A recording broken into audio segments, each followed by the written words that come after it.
ോടുകൂടെ സലാത്ത് പറഞ്ഞാൽ ഞാൻ 2-3 സലാത്ത് ചെയ്തു. اللهم صل على محمد النبي الأمي الحبيب العاجل القليل العظيم الجاهي وعلى آله وصحبه وسلم. ഇതിന് ദഖീറത്തുൽ ഖൈർ എന്നാ പേര്. ഈ സലാത്ത് ഒരു ദിവസം കിടക്കാൻ നേരത്ത്, കിടക്കാൻ നമ്മൾ പോയി കിടക്കുമല്ലോ, ആ കിടക്കാൻ നേരത്ത് വെറുതെ കാര്യങ്ങൾ കിടക്കുമ്പോഴല്ലേ നമ്മൾ കിടക്കേണ്ടത്. ഒന്നുണ്ടാക്കിയ പിടിച്ചോ 2 റക്അത്ത് നിസ്കരിച്ച് ഫാത്തിഹയും ഒന്നും അല്ലെങ്കിൽ ഫാത്തിഹയും ഇഖ്ലാസും മഹബ്ബത്തും ഓതും, ആയത്തുൽ കുർസിയും ഓതും. ആ കൂട്ടത്തിൽ ഈ സലാത്തും ചൊല്ലിക്കും. 10 ചൊല്ലിയാൽ മതി. വെള്ളിയാഴ്ച രാവ് അല്ലാത്ത ദിവസം, വെള്ളിയാഴ്ച രാവ് 100 ചൊല്ലിക്കോ. അങ്ങനെ പതിവായിട്ട് ചൊല്ലിയാൽ നമ്മളെ ആഖിബത്തിന്റെ കാര്യം ചിന്തിക്കണ്ട.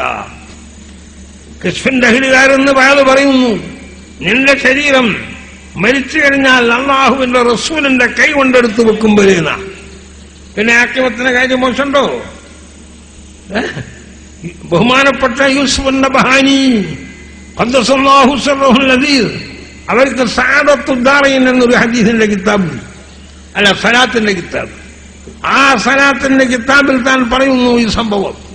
അതിന്റെ മസ്ജിദിൽ ഒരാളാ പറഞ്ഞത്, അതിന്റെ ഇജാസത്ത് എനിക്ക് കിട്ടിയിട്ടുണ്ട്, അവൻ നിങ്ങൾക്കെല്ലാവർക്കും സമ്മതം തന്നു ആ സലാത്ത് ചെയ്തിക്കൊള്ളു. പിന്നെ മറ്റൊന്നെന്തായിത്തീർന്ന് കടം വീടാനുള്ളതാണ്. എല്ലാവരും കടമെന്നല്ലേ പറയുന്നു, കടം വീടാനുള്ളത്. അല്ലാഹുമ്മ സല്ലി അലാ മുഹമ്മദിൻ അബ്ദിക വ റസൂലിക വഅലൽ മുഅ്മിനീന വൽ മുഅ്മിനാത്തി വൽ മുസ്ലിമീന വൽ മുസ്ലിമാത്ത്. ഈ സലാത്ത് എല്ലാ ഒരു ദിവസം രാപ്പകലിന്റെ ഇടയിൽ നിസ്കാരത്തിന്റെ പറയുന്നൊന്നുമില്ല, 33 പ്രാവശ്യം ചെല്ല.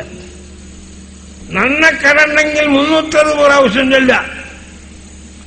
പക്ഷേ കടം വീടാണെന്ന് കരുതി ചെല്ലണ്ട, അപ്പൊ അവര് ദുന്യവിയായി പോകും. എന്തുണ്ട് നമ്മൾ പഠിക്കാൻ? സലാത്തങ്ങ് ചൊല്ലിക്കോളൂ. ഈ പൊന്മള ഒരു ദിവസം എന്റെ സലാത്തിന് വന്നു, കരുവന്തിരിച്ച് ഒരാളെയും കുട്ടി വന്നു. ഞാൻ ഇന്ന് വന്നത് എന്തിനാണെന്നറിയോ തങ്ങളെ? എന്റെ കൂടെ ഒരാളുണ്ട്. തങ്ങൾ എപ്പോഴോ കിളപ്പം നിർത്തിയിട്ട് പറഞ്ഞ് കടം വീടിനൊരു സലാത്ത് പറഞ്ഞു കേട്ടിട്ട് അയാളെ ചൊല്ലി അയാൾക്ക് ഒരുപാട് കടണ്ടേ. അങ്ങനെ ഒരു ദിവസം ഈ മനുഷ്യൻ സാധാരണ റൂമില് പോയി ഉത്കരിച്ച് പിടിച്ച് കയറുമ്പോൾ കിടക്കല്ലോ, അവിടെ നിന്നീച്ച് പുറത്ത് നോക്കുമ്പോ ഒരു പൊതി കിട്ടി. പൊതിയിൽ പണ. അപ്പൊ അങ്ങനെ വെച്ചിട്ട് ആരെയൊന്നും വീണ്ടുപോയതാവും എന്ന് മനസ്സിലാക്കി എടുത്തു വെച്ച് കുറച്ച് കഴിഞ്ഞപ്പോൾ ഒരാൾ വന്ന് പറഞ്ഞ്, വൈകുന്നേരം നിങ്ങൾക്ക് ആ ഒരു പൊതി കിട്ടി അവിടെ നിന്ന്. ആ കിട്ടി, അത് നിങ്ങൾക്കുള്ള എടുത്തോളിന്നാൾ. ആളെ കഴിഞ്ഞിട്ടുമില്ല. അപ്പൊ അയാൾ നല്ല തുറന്നു നോക്കി, 6000 ദിർഹമുണ്ട്. ഉറുപ്പിയല്ല, 6000 ദിർഹമുണ്ട്. പെൺമകളോട് ചോദിച്ചോ, ആളിപ്പോ പോയി. അപ്പൊ ആ സംഗതി തങ്ങളോട് പറയാൻ വന്നതാണ്. അത് വിചാരിച്ച് എനിക്ക് 6000 ദിർഹത്തിനുള്ളതാണ് ഞാൻ ചെല്ലിയാലും ശരിയാവൂല കേട്ടോ. അപ്പൊ നമുക്ക് പണം ഇങ്ങനെ പൊരിഞ്ഞിങ്ങനെ കിട്ടുമെന്ന് ചോദിക്കല്ല, ഏതോ വിധത്തിൽ അള്ളാഹു വിട്ടില്ല. അപ്പൊ അയാളെ എല്ലാ കടവും അതുകൊണ്ട് തീർന്നു പോയി, സുഖമായി. അങ്ങനെയാണ്.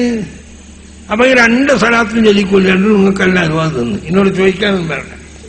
മഹിളമാർക്ക് മുത്തലക്കായില്ലാത്ത കൊടുക്കാനും സമ്മതം തന്നു. സാധാരണക്കാരില്ല.